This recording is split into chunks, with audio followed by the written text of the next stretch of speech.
One of the hardest things for new resellers is often trying to figure out the actual selling price of their items, especially when it comes to clothing. However, there are some really easy and simple methods of understanding these details and calculating their actual sell rate and sell through price. Now, to do that, let's say I'm just looking for some clothing prices or I'm going to do some brand research. eBay is the best place to go. If you're a business user, you can go to the research tab and click to product research. Enter in the brand, the type of item you're looking for, and select the category. And then I always make sure I select the pre-owned options as well. So for this Timberland waterproof jacket, it has a 25% sell-through rate, 20% are selling with free postage, and the average price is £23.59. Now I can take that information and I can understand that this is probably something worth looking out for.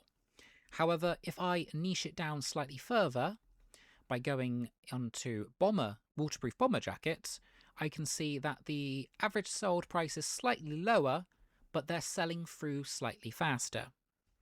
So I'm able to analyze that information in a fairly easy chart, and also it shows me the listings down below. And this is the great part of it. If you go back to the first one, by giving me the actual listing data, it gives me a very quick glance through, a very quick option to go, actually, I've got something very similar to that. And you can click the drop down and click sell similar, or you can exclude the listing if it's messing with the data up here. So you can make new listing drafts through this research, which is very quick and easy, but also it gives you the auction data as well.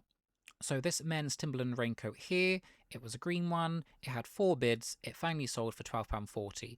Now I know it had 4 bids, which means it was probably started at a slightly lower price than its actual value, maybe for its condition. But we can scroll through a little bit more, we can see if there's any other auction items. This one here had 4 bids, £25, which means again it was probably started for around the £15 mark, which is below that average. This item here, 5 bids, again £19, slightly closer to the actual value of the average sell-through price. But it goes to show that sometimes an auction does work for a brand and sometimes it doesn't. We get onto that in just a moment through a different brand. But yeah, this is a great tool. It's free to use if you have a business account on eBay, and it's very customizable. There's all these different options up here, different pricing formats, filters. There's more filters here. You can customize it to your heart's content and get the actual listed items as well as sold data. When you go to active tab, the really important thing that I would look at on here, I wouldn't worry about what's actually listed at the moment. The sold data is what you want, because items could be listed for hundreds of pounds, but the solds could be, £20.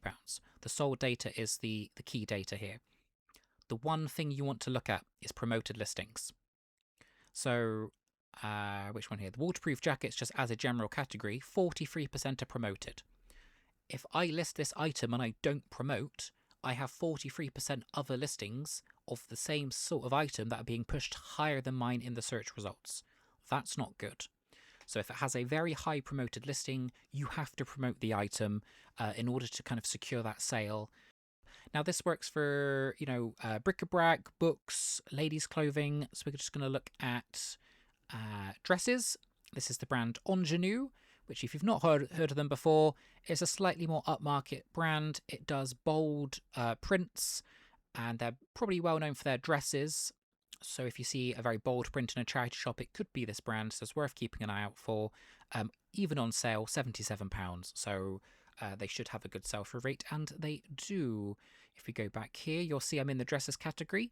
I've put the category for the women's, which is pre-owned good, and it's telling me that active, the average is £29, free postage is £14, the promoted listing is £26, but again, we don't really want to look at that information, we want the sold data. And this is for 90 days, so sold data over 90 days. 11.82% sell-through. That's generally quite good for a slightly more upmarket niche brand. Not very many people know of this brand, so it is one worth keeping an eye out for. Average sold price of £20, but again, we can scroll down, we can have a little look.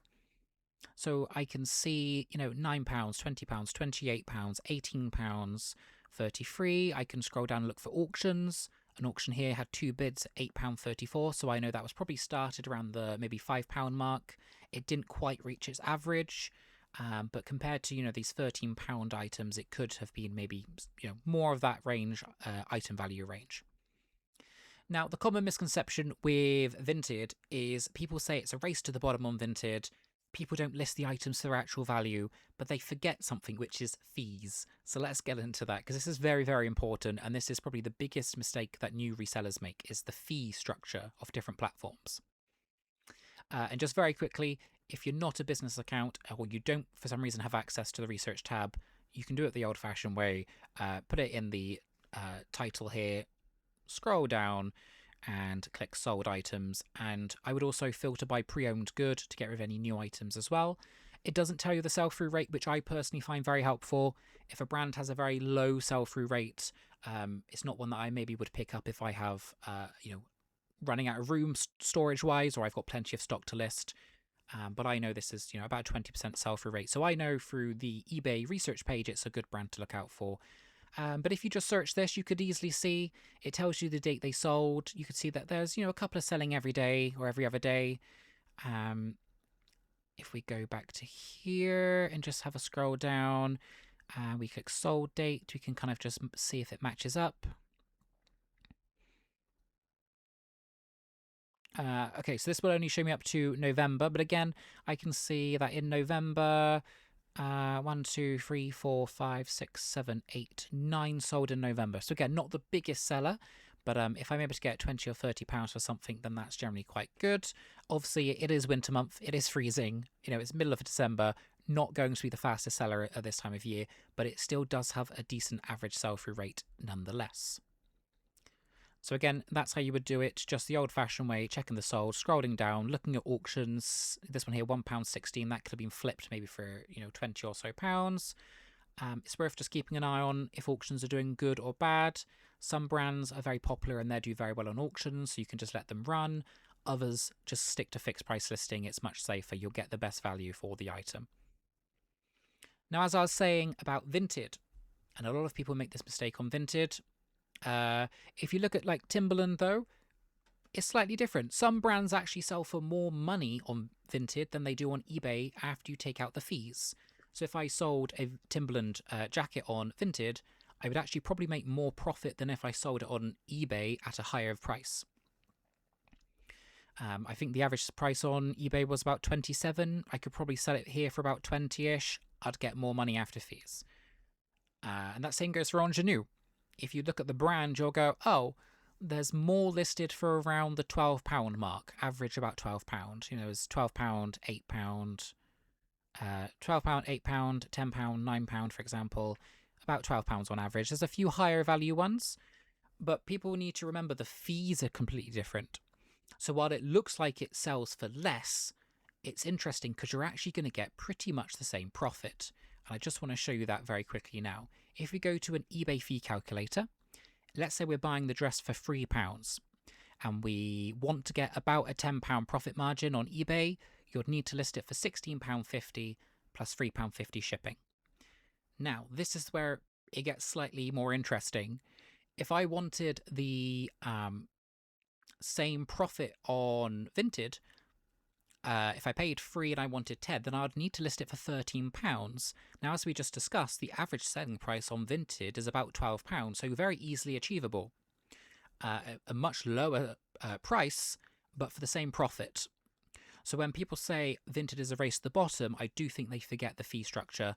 On eBay is completely different to Vinted, and you don't have those quite expensive fees added on to the actual sale price as a seller. If you list it for 10, you get 10 back. So it's just worth keeping in mind.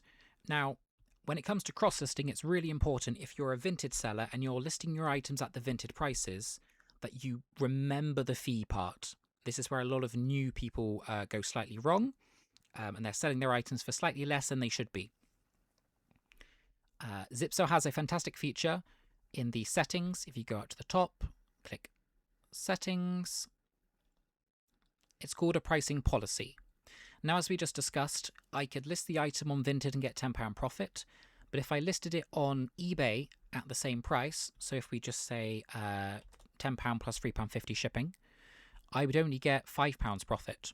So I'm losing £5 of my profit because I haven't adjusted my price to take into account eBay's higher pricing due to the fees.